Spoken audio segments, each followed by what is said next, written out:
There is risk involved in trading, mining, lending, and investing in cryptocurrency and other investments. So, any previous payments made by a cloud mining websites or an investment fund do not guarantee that payments will be steady and regular in the future. I am not responsible if a website does not pay or shut down anytime. So, join at your own risk. This video is created as per my personal experience with this site. I do not take any responsibility for any losses that may occur. இன்னைக்கு இந்த வீடியோவில் என்ன பார்க்க போறோம்னா ஒரு ஃப்ரீயான Ethereum mining சைட்டை பற்றி தான் பார்க்க போறோம். ETH online. ஸோ இங்கே வந்து பார்த்தீங்கன்னா தெரியும், நான் எந்த ஒரு ஒர்க்குமே பண்ணல, பட் இங்கே வந்து பாருங்க எத்திரியம் வந்து என்னோட பேலன்ஸில் ஆட் ஆகிக்கிட்டே இருக்கு. ஸோ இந்த மாதிரி ஒரு ஃப்ரீ மைனிங் சைட் தான். இதில் உங்களுக்கான ஒர்க் எதுவுமே கிடையாது. ஸோ ஜஸ்ட் இதில் வந்து ஒரு ரெஜிஸ்டர் மட்டும் பண்ணி வச்சுட்டீங்க அப்படின்னா உங்களுக்கு ஆட்டோமேட்டிக்காக இந்த மாதிரி எத்திரியம் வந்து மைனிங் ஆகிட்டே இருக்கும். இதில் மினிமம் வித்ரா வந்து பார்த்தீங்கன்னா 0.1 ETH. ஓகேங்களா, ஒரு 15 to 20 நாளைக்குள்ள உங்களுக்கு இவங்களோட மைனிங் ஸ்பீடை பற்றி பார்த்தீங்கன்னா 15 to 20 நாளைக்குள்ள உங்களுக்கு வந்து 0.1 ETH வந்து கிடைச்சிரும். சோ அதோட வேல்யூ எவ்வளவு அப்படிங்கறத நான் வந்து கூகுள்லயே உங்களுக்கு வந்து ஷோ பண்றேன். சோ ஜஸ்ட் இங்க வந்து பாருங்க, ETHல வந்து பாத்தீங்கன்னா 0.1 போட்டுருக்கேன். 3054 ரூபாய் இன்னைக்கு இருக்கிற ரேட்டுக்கு. ஓகேங்களா, சோ மாசம் ஒரு 15 நாள்ல இருந்து 20 நாளைக்குள்ள உங்களுக்கு ஒரு 3054 ரூபாய் கிடைக்கும். சோ இது இந்த சைட் வந்து பாத்தீங்கன்னா இப்போ வரைக்கும் பேமெண்ட் வந்து பக்காவா கொடுத்துட்டு இருக்காங்க. இன் ஃபியூச்சர்ல எத்தனை நாள்ல அவங்க வந்து ஸ்டாப் பண்ணுவாங்க அப்படிங்கறது நமக்கு தெரியாது. சோ இப்போதைக்கு ஜஸ்ட் வந்து நம்ம எந்த வேலையும் செய்ய போறதில்ல, ரெஜிஸ்டர் மட்டும் நீங்க பண்ணி வச்சீங்கனாலே போதும், உங்களுக்கு ஆட்டோமேட்டிக்கா மைனிங் ஆயிட்டு இருக்கும். ஒரு 15 நாள் 20 நாள் கழிச்சு உள்ள வந்து இதுல வித்ரா போட்டு ஒரு 3000 உங்களுக்கு கிடைச்சிச்சுன்னா அது வந்து ஒரு லாபம் தானே. அதுக்காக தான் இந்த வீடியோ, மற்றபடி வேற ஒன்றும் இல்லை. ஸோ ஓகே, இதை வந்து எப்படி யூஸ் பண்ணணும் அப்படிங்கிறத ஸ்டெப் பை ஸ்டெப்பாக பார்ப்போம். ஸோ யாரும் மிஸ் பண்ணாமல் வீடியோ ஃபுல்லாக வாட்ச் பண்ணிக்கோங்க.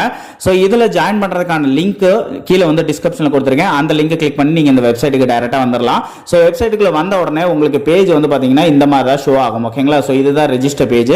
ஸோ உங்களோட ஒன்றும் இல்லை, உங்களோட எத்திரியம் அட்ரஸ் வந்து கேட்பாங்க. ஸோ இந்த அட்ரஸுக்கு தான் நீங்கள் பேமெண்ட் கொடுக்க முடியும். ஸோ அதனால உங்களுக்கான எத்திரியம் அட்ரஸை நீங்கள் வந்து கிரியேட் பண்ணிக்கோங்க கரெக்டாக. ஸோ அதுக்கப்புறம் உள்ள வரும்போதெல்லாம் லாகின் பண்ணுறதுக்கான ஒரு பாஸ்வேர்டு கேட்பாங்க. பாஸ்வேர்டு வந்து ஒரு 4 டிஜிட்ல ஒரு நம்பர் மட்டும் போட்டு நீங்க வந்து ஸ்டார்ட் மைனிங் அப்படிங்கறத கிளிக் பண்ணிக்கலாம். எத்திரியம் அட்ரஸ் எப்படி எடுக்கணும் அப்படின்னு தெரியல அப்படின்னா, சோ நம்ம ஆல்ரெடி வந்து ஜியோடஸ் அது மட்டும் இல்லாம ட்ரஸ்ட் வாலெட் எப்படி யூஸ் பண்றது அப்படிங்கிறதுக்கான ஒரு வீடியோ வந்து போட்டிருக்கோம். சோ அந்த வீடியோ பார்க்காதவங்க அதை போய் பாருங்க. பாத்தீங்க அப்படின்னா அதுல எத்திரியம் வந்து எப்படி ரிசீவ் பண்ணணும், வித்ரா பண்ணணும் அப்படிங்கிற ஃபுல் டீடைல்ஸ் அதில் இருக்கும். அந்த வீடியோக்கான லிங்க் நான் வந்து கீழே டிஸ்கிரிப்ஷன்ல கொடுத்துருக்கேன். ஓகேங்களா, சோ இப்போ நான் என்னோட எக்ஸாம்பிளுக்கு ட்ரஸ்ட் வாலெட் நான் வந்து இப்போ ஓபன் பண்ணிட்டேன். இதுல வந்து எத்திரியம் அப்படின்னு சொல்லிட்டு இருக்கு இல்லையா, சோ இது மேல நான் டச் பண்ணேன் அப்படின்னா இங்க வந்து சென்ட்னு ஒரு ஆப்ஷன் இருக்கும், இது ரிசீவ்னு ஒரு ஆப்ஷன் இருக்கும். சென்ட்ங்கிறது வந்து பாத்தீங்கன்னா யாருக்காவது நம்ம எத்திரியம் சென்ட் பண்றது, ரிசீவ்ங்கிறது யாராவது நமக்கு சென்ட் பண்றது. சோ அதனால ரிசீவ் அப்படிங்கறத கிளிக் பண்ணிக்கோங்க. கிளிக் பண்ணீங்க அப்படின்னா உங்களுக்கான அட்ரஸ் வந்து இங்க இருக்கும். இதுதான் உங்களோட அட்ரஸ். சோ கீழே காப்பி அப்படின்னு சொல்லி ஒரு ஆப்ஷன் இருக்கும், இதை காப்பி பண்ணிக்கோங்க. காப்பி பண்ணி கொண்டு வந்து இங்க அட்ரஸ்னு சொல்லி கேட்டிருக்காங்களே இந்த இடத்துல பேஸ்ட் பண்ணிருங்க. கீழே வந்து உங்களுக்கான பாஸ்வேர்டு கொடுத்துட்டு நீங்க ஸ்டார்ட் மைனிங் கிளிக் பண்ணீங்க அப்படின்னா அடுத்த பேஜ்ல உங்களுக்கு இந்த மாதிரி உள்ள போயிடும். இதுதான் உங்களோட டாஸ்க் போர்டு. ஓகேங்களா, சோ இங்க வந்து பாத்தீங்கன்னா ஸ்டார்டிங்ல 0 இருக்கும். நீங்க உள்ள வந்து அடுத்த செகண்ட்ல இருந்து உங்களுக்கு இந்த மாதிரி மைனிங் வந்து ஸ்டார்ட் ஆயிரும். ஓகேங்களா, சோ இவ்வளவுதான் சிம்பிளான மெத்தட். சோ இப்படி மைனிங் ஆச்சு அப்படின்னா இந்த ஸ்பீட்ல மைனிங் ஆகும்போது உங்களுக்கு ஒரு 15 to 20 நாளைக்குள்ள அவங்களோட மினிமம் வித்ரா அமௌண்ட் வந்து பாத்தீங்கன்னா 0.1 ETH சொல்லியிருக்காங்க.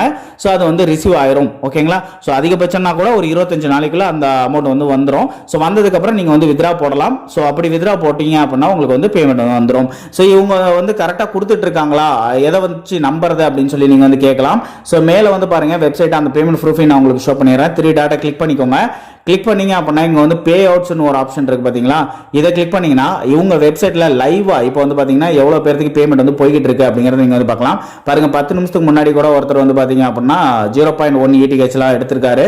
சோ இவங்க வந்து பாத்தீங்க அப்படின்னா நிறைய பேர் வந்து பாத்தீங்கன்னா பேசிக் பிளான்ஸ்ல அதாவது ஃப்ரீயா தான் இருப்பாங்க. ஓகேங்களா, சோ இது வந்து ஃப்ரீ மைனிங் தான். சோ இதை வந்து மிஸ் பண்ணாம யூஸ் பண்ணிக்கோங்க. அது மட்டும் இல்லாம இதுல வந்து லெவலை வந்து அப்கிரேட், உங்களோட பிளான்ஸ் வந்து அப்கிரேட் பண்றது இருக்கு. பட் அதை வந்து யாரும் பண்ண வேண்டாம் அப்படின்னு தான் நான் வந்து சொல்லுவேன். ஃப்ரீயா தரதே நீங்க வந்து யூஸ் பண்ணிக்கோங்க. பிளான் அப்படிங்கிற ஆப்ஷன்ல போனீங்க அப்படின்னா உங்களுக்கு 2 எத்திரியம் 3 எத்திரியம்லாம் போட்டு நீங்க டாப் அப் பண்ணீங்க அப்படின்னா இன்னும் ஸ்பீடா வந்து உங்களுக்கு மைனிங் ஆகும். ஒரு நாளைக்கு இவ்வளவு கிடைக்கும் அப்படின்லாம் ஆசைலாம் காட்டியிருப்பாங்க. பட் இந்த மாதிரி சைட்ஸ்லாம் நான் ஆல்ரெடி நிறைய யூஸ் பண்ணியிருக்கேன். ஃப்ரீயா வர்றதுல வந்து நல்ல பேமெண்ட் வந்து கொடுத்துட்டு இருப்பாங்க. பட் இந்த மாதிரி நீங்க டாப் அப் பண்ணீங்கன்னா நீங்க சென்ட் பண்ணதை வந்து அவங்க வந்து நீங்க சென்ட் பண்ணல அப்படிங்கிற மாதிரி தான் மெயில் ரிப்ளை கொடுப்பாங்க.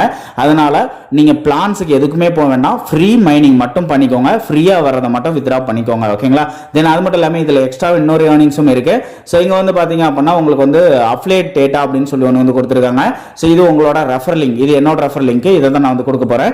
ஸோ நீங்கள் உங்களோட ரெஃபர் லிங்கை உங்கள் ஃப்ரெண்ட்ஸுக்கு யாருக்காவது கொடுத்தீங்க அப்படின்னா அவங்க அது மூலயமா அந்த மைனிங்கை ஸ்டார்ட் பண்ணி விடுறாங்கன்னா அவங்களுக்கு வரக்கூடிய மைனிங்லேருந்து ஒரு 10% வந்து உங்களுக்கு டைரெக்டாக உங்களோட வேலட்லேயே ஆட் ஆகிட்டே இருக்கும். அது மூலயமா நீங்கள் இன்னும் ஈஸியாக வந்து சீக்கிரமாக இது வந்து வித்ரா பண்ணிக்க முடியும். அது மட்டும் இல்லாமல் இவங்க வந்து பார்த்தீங்கன்னா ஒரே மொபைலில் மல்டிபிள் ஐடி யூஸ் பண்ணும்போது அதை வந்து பிளாக் பண்ணுறாங்க, அந்த மாதிரிலாம் வந்து சொல்லிட்டு இருக்காங்க. பட் அது எந்த அளவுக்கு உண்மைன்னு தெரியல. ஸோ அதனால் நான் ரிஸ்க் எடுக்க வேண்டாம், ஃப்ரீயாக வராது அப்படின்னு சொல்லி ஒரு மொபைலில் ஒரு ஐடி தான் யூஸ் பண்ணுறேன்.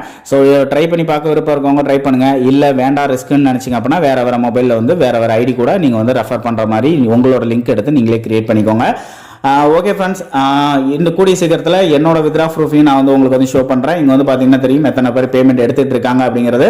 ஸோ இந்த அட்ரஸை நீங்களே கூட ரெஜிஸ்டர் பண்ணதுக்கப்புறம் உள்ளே போய்ட்டு செக் பண்ணி பார்த்தீங்கன்னா அவங்க டிரான்சாக்ஷன் வந்து சக்ஸஸ் ஆயிருக்கா அப்படிங்கிறத நீங்களே லைவாக பார்த்துக்க முடியும். Okay friends, thank you.